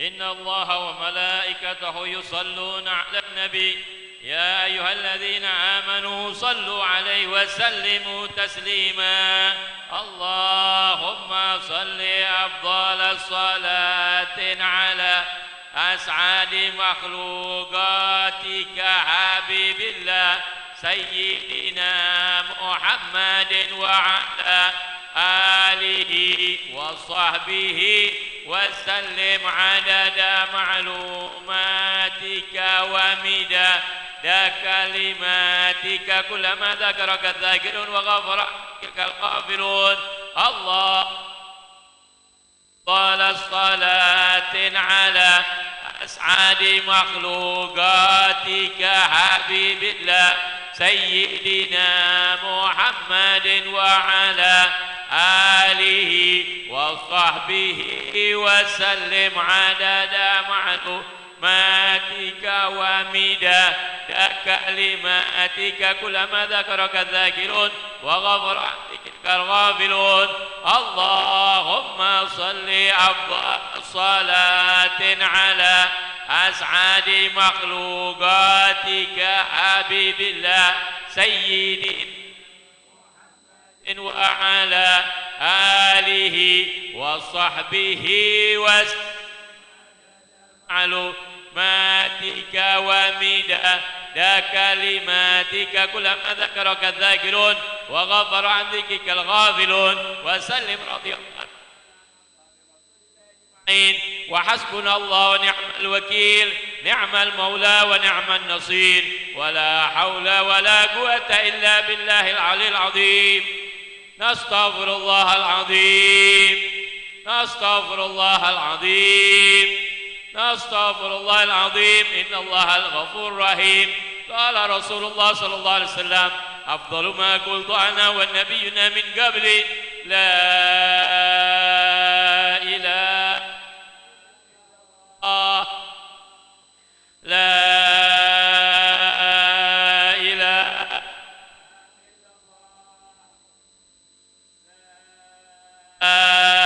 إله إلا الله سيدنا محمد رسول الله صلى الله عليه وسلم كلمة الحق علينا نحيا وعلينا نموت وعلينا نموت إن شاء الله تعالى من الآمنين آمين آمين لا إله إلا الله لا إله إلا الله لا إله إلا الله لا إله إلا الله لا إله